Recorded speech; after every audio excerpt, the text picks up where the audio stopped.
Hey yo, I'm Cool Hand Lex and I'm back with Deckademics DJing Production School and Gear Supply. You know, from 2015 up until the last 18 months or so, the Pioneer S9 was King Kong of the Serato scratch mixers. Most recently, we've seen flagship releases from Reloop with the Elite, Rain scored big with the 70 and 2 iterations of the 72, and Pioneer itself dropped the S11. So when the S7 release came a couple months later, it was kind of out of nowhere and was without a lot of fanfare. And I don't think the DJ community knew exactly what to make of it.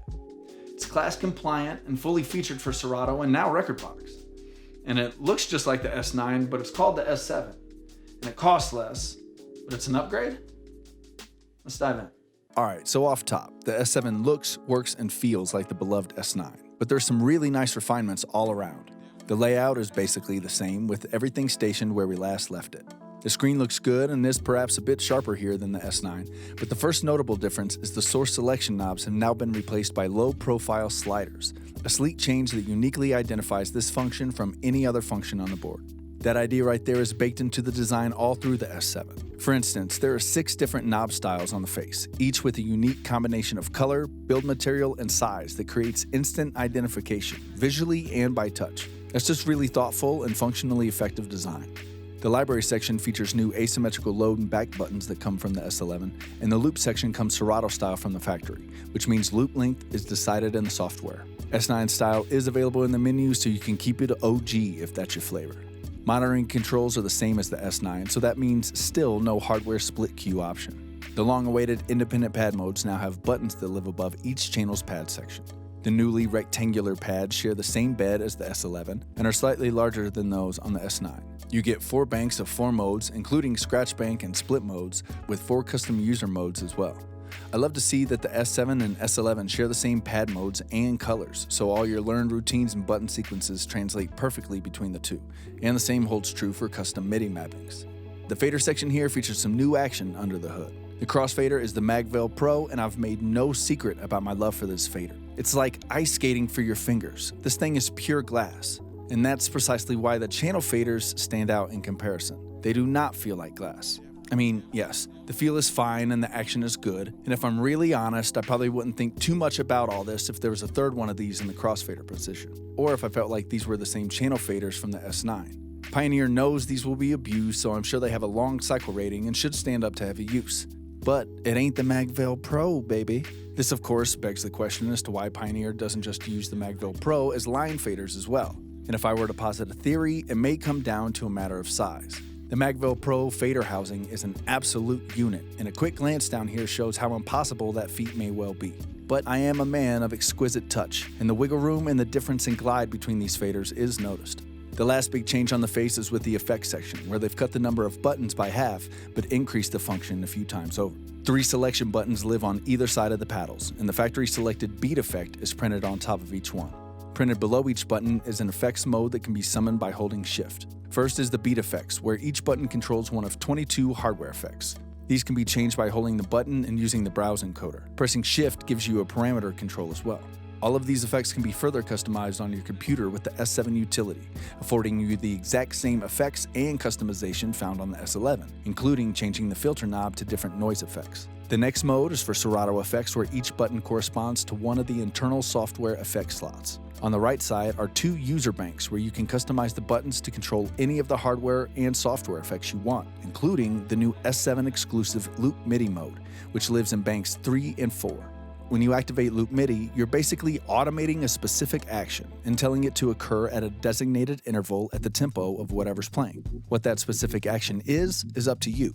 From the factory, the first Loop MIDI bank on button 3 is set to trigger samples 1 through 3 on the left and hot cues 1 through 3 on the right. Interval lengths are button specific when using them independently, so I could have sample 1 hitting once every bar and sample 2 looping every quarter note. You can also trigger multiple samples together simultaneously with a single hot cue. The retrigger rate becomes global at this point, based on the last button pressed, but individual rates are restored when they're soloed again. The second loop MIDI bank on button 4 has pitch up, pitch down, and slip reverse on the left, with hot cue 1, sampler slot 1, and mute on the right. Multiple effects and actions can also be stacked to run together as well. So you may at this point find yourself kind of like I did, wondering how loop MIDI might actually find its way into one of your sets.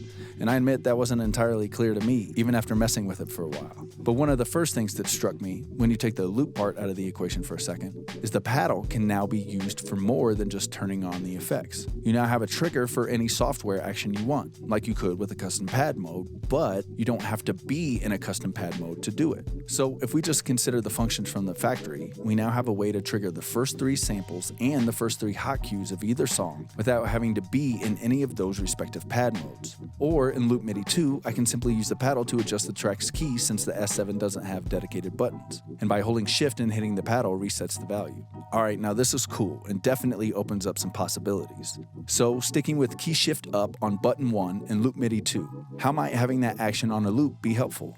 Well, let's say I wanted to change the key of a song during a build, but I also wanted to maybe work some effects with it. Well, with Loop MIDI, I can automate that key shift to happen while my hands are free to do other things. This kicks open the door to making your own sweeps and builds and transitions in a way that simply isn't possible without this feature. You can build beats using the sampler and hot cues, or do live remixes on the fly. And honestly, who knows what else? This is actually quite the novel feature, and it's really tabula rasa as to how DJs will put it to use.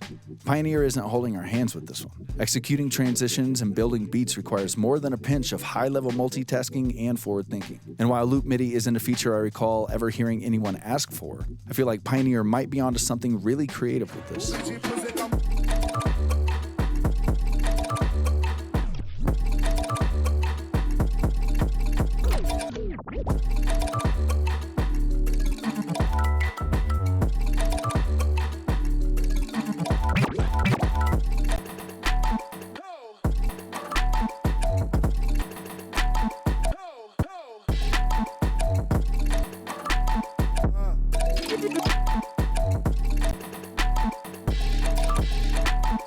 One long-awaited feature request they are making good on is adding Bluetooth audio reception to the S7. Pairing takes place up front and it's quickly discoverable. The Bluetooth audio sounds great and can be routed to the master or either channel in the menu. Bluetooth technology is such that it still lags too much for mixing and blending, but this will be super handy for scratchers that want to use it with looper apps or just an easy way to run tunes from your phone before the function jumps off. And it might just save the day if somebody forgot the aux cable. This could also be a quick way to keep the music alive if your computer were to have a problem.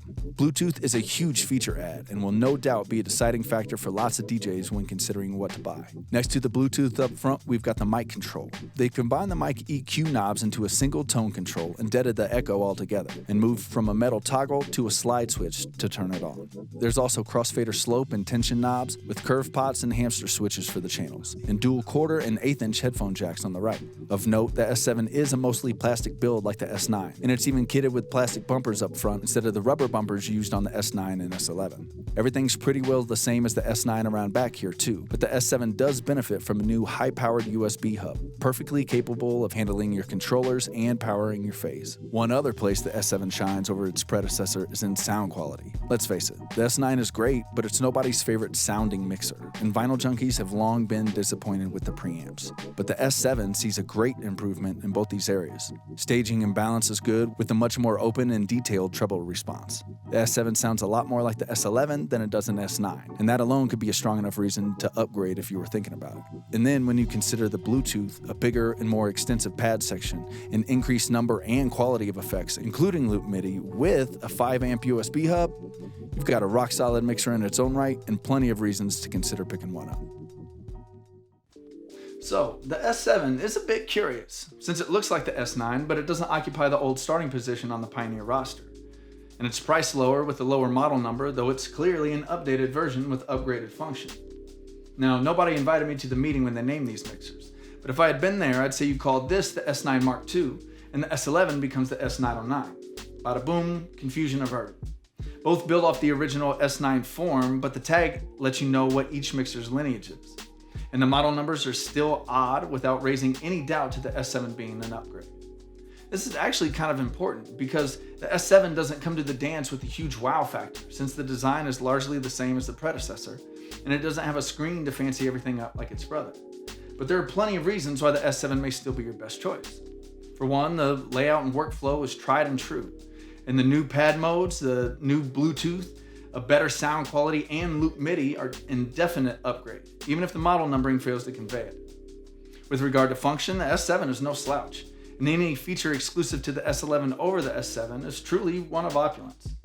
DJs have existed for decades without needing a screen, and the S7 is a workhorse of a mixer that delivers a great experience whether you're battling, scratching, mixing, and traveling with it, just as well as the S9 it's replacing.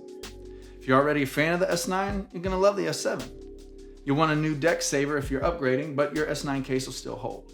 And at $1,400, it's already cheaper than the original S9 was, and it's $600 less than the S11, which could be the only reason you need right there. At that price point and feature set, the S7 sees much stiffer competition with the Range 70 and Reloop Elite than it does the S11 or 72. Those three stack up incredibly close, and there's really strong reasons to consider each one of those mixers for the center of your setup. Be sure to take your time and think about how each one is going to best fit with your style of play. If you want a refresher, I've made videos covering each one. If you're in Indianapolis, swing by our shop in Broad Ripple to get some hands-on experience and see which one you like. We're also online at deckademics.com/shop, where the whole store is available for you to pine over and find the next addition for your arsenal. You can follow me everywhere at Hand Lex and follow the school at Deckademics. Go ahead and smang that like, follow, and subscribe if you're rocking with us, and please share these videos with the homies. We appreciate you. As always, you can't download practice, so you better get to it. Peace.